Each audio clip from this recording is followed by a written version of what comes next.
आपको सुनाते हैं। चलो मैं आप सब लोगों का बड़ा आभारी हूँ कि आपने मुझ पर इतना प्यार दिखाया जो कभी नहीं दिखाया। सर ये तो ऐसा नहीं है, आपको तो सभी प्यार करते हैं इतने सर, आपको तो सभी प्यार करते हैं, आपका इंतजार करते हैं सर। अरे इतने तो कभी नहीं आए। उत्तराखंड कुछ पंजाब से भी है ना, इसमें से कुछ पंजाब से भी है। कि हमारे मीटिंग का क्या रहा, आप सभी से मिले? हमारे 4 वरिष्ठ मंत्रीगण और 3 विधायकगण जो बहुत ट्रेडिशनल कांग्रेस जन हैं, वो यहाँ आए। उन्होंने अपनी चिंता बताई कि किन किन सवालों पर उनको चिंता है और वो पार्टी की जीत की संभावनाओं को लेकर के चिंतित है। उन्होंने कहा हमारा विरोध किसी व्यक्ति से नहीं है, हम चाहते हैं कि चुनाव में हम एक स्पष्ट रोड मैप के साथ जाएं ताकि चुनाव को जीता जा सके। और उन्होंने जो बातें कही वो बहुत ही रचनात्मक तरीके से कही और कुछ उनके ग्रीवेंसेस भी थे। मैं कहूँ कि कोई ग्रीवेंस नहीं था, केवल उनके पास सुझाव ही थे, तो वो भी कहना गलत होगा। कुछ उनकी शिकायतें थी फंक्शनिंग को लेकर के, एडमिनिस्ट्रेशन के, जिनमें स्टेट एडमिनिस्ट्रेशन भी है, डिस्ट्रिक्ट एडमिनिस्ट्रेशन भी सम्मिलित है। कांग्रेस का कोई एमएलए यदि अपने को इनसिक्योर समझता है और समझता है कि प्रशासन उसको हराने की कोशिश कर सकता है या उसके खिलाफ काम कर सकता है, तो ये बहुत चिंताजनक पहलू है।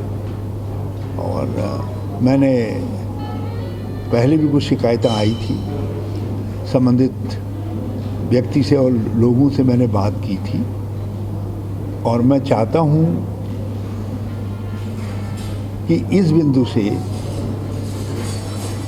सारे मामले, यदि किसी को किसी से कोई नाराज़गी है तो नाराज़गी कांग्रेस के रास्ते में नहीं आनी चाहिए, कांग्रेस के रास्ते में नहीं आनी चाहिए। कांग्रेस के लिए बहुत आवश्यक है कि वो मिल करके चुनाव लड़े पंजाब में, और उसके लिए हम पूरा प्रयास कर रहे हैं। और विधायकगणों ने, मंत्रीगणों ने मुझे आश्वासन दिया है कि वो पार्टी की एकता के लिए पूरा वो रखेंगे और उनका पार्टी में और पार्टी हाईकमांड में पूरा विश्वास है। सर उन्होंने कहा कि उनको जो बातें हैं, उन्होंने जो जनरली रूट मैप को लेकर के कांग्रेस कैसे जीते उस बात को लेकर के कही, वो भी महत्वपूर्ण है।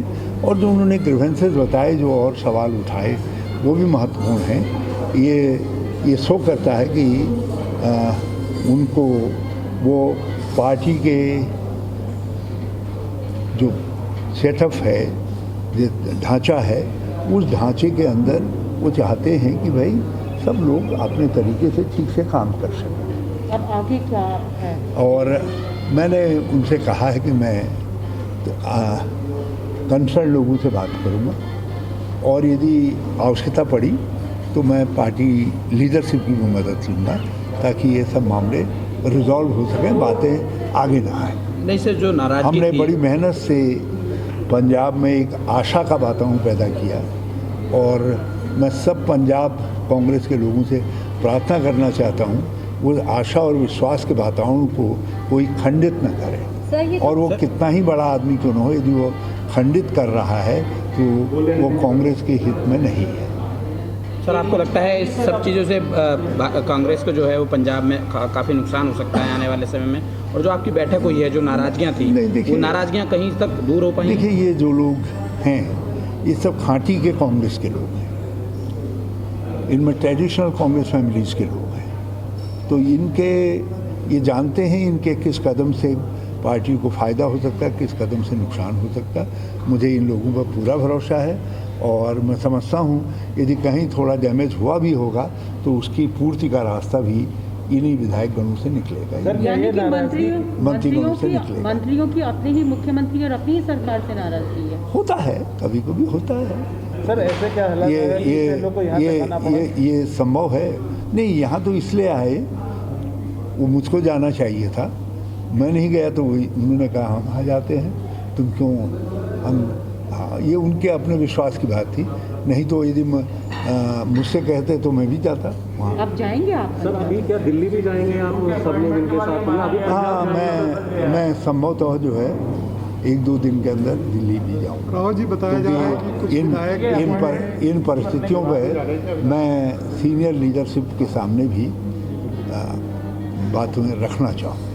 क्या आप दिल्ली जा रहे हैं क्या ये लोग जो मंत्री? ये मुझे मालूम नहीं, ये सवाल आप उनसे करिए। फिलहाल जो 30 विधायक बताए जा रहे थे नाराज, सरकार को किसी तरह का खतरा मानते हैं आप पंजाब? कोई खतरा नहीं है, किस पार्टी को कोई खतरा नहीं है, सरकार को कोई खतरा नहीं है और जीत की संभावनाओं को कोई खतरा नहीं है।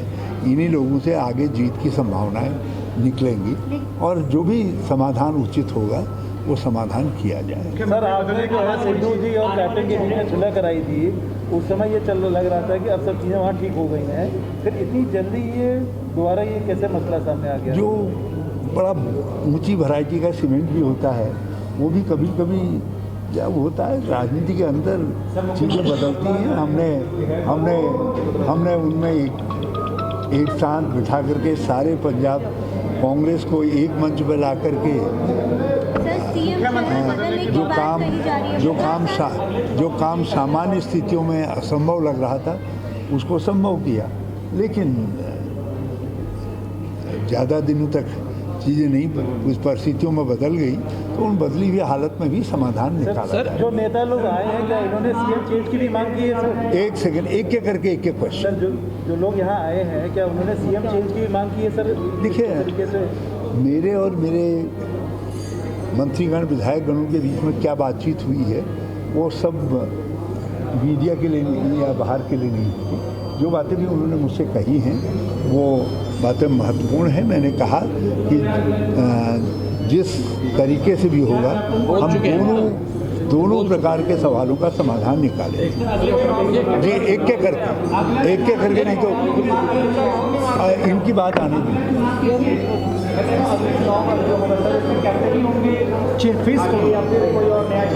देखिए, ये ऐसा प्रश्न है जिस पर रोज रोज कोई बात नहीं कही जाती। सर अभी कितने मंत्री कितने विधायक आपसे मिलने के लिए आए हैं? ये 4 मंत्रीगण हैं, 3 विधायक।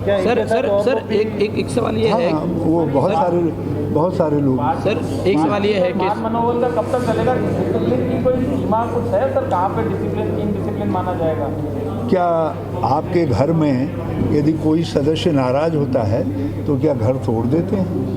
तो मनोबल तो राजनीतिक प्रक्रिया और हमारी सामाजिक प्रक्रिया का हिस्सा है। सर एक सवाल मेरा ये है कि सिद्धू को जब से कमान सौंपी गई है वहाँ पे ये सारी चीज़ें तब से हो रही हैं। कल 2 दिन पहले सिद्धू के जो सलाहकार हैं वो भी एक फेसबुक पर पोस्ट डालते हैं, अमरिंदर सिंह और पाकिस्तानी पत्रकार के एक साथ। तो इस तरह की चीज़ें जब बाहर आती हैं वो बोलते हैं कि रिश्ता क्या है। हमने एक साफ कह दिया है कि वो सलाहकार एक हैं या कितने हैं उससे कांग्रेस का कुछ भी लेना देना नहीं है।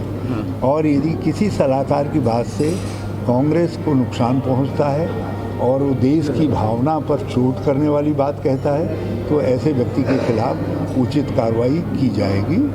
और श्री सिद्धू जी को भी ये बात कह दी गई है कि वो अपने सलाहकारों को नियंत्रण में रखें। आपको लगता नहीं कि इस सब के पीछे सिद्धू जी कहीं ना कहीं उनको बैटिंग करवा रहे हैं? नहीं, ऐसा नहीं है। सिद्धू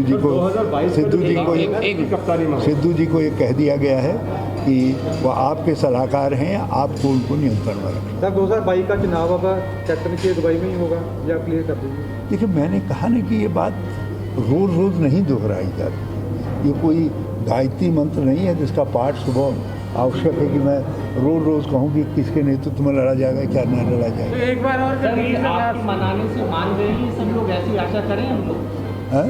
आपके समझाने से ये सभी मान गए हैं? मैं नहीं जानता, मैंने अपनी बात उनकी बात सुन ली, इतना समय लगाया और उन्होंने मेरी बात भी सुन ली, मेरे भी कुछ ग्रीवेंसेस हो सकते हैं, तो मैंने अपनी बातें उनसे कह दी।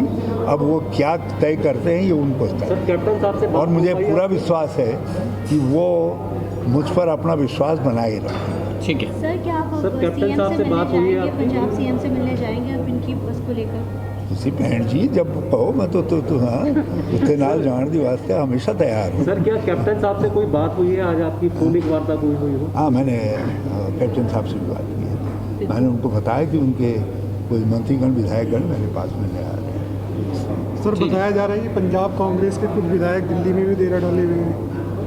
ऐसी मुझे कोई जानकारी नहीं है, ऐसी मेरी कोई जानकारी नहीं है। वैसे दिल्ली वालों को चांदनी चौक के पराठे ना पंजाब वालों को बड़े प्यारे लगते हैं। यदि कोई पराठे खाने आ रहा है दिल्ली तो मैं कैसे उसको रोक सकता हूँ। ठीक है सर, थैंक यू। तो आप सुन रहे थे पूर्व सीएम हरीश रावत को, जो पंजाब के कांग्रेस के चुनाव प्रभारी बनाए गए हैं। बढ़ेंगे अगली खबर की ओर।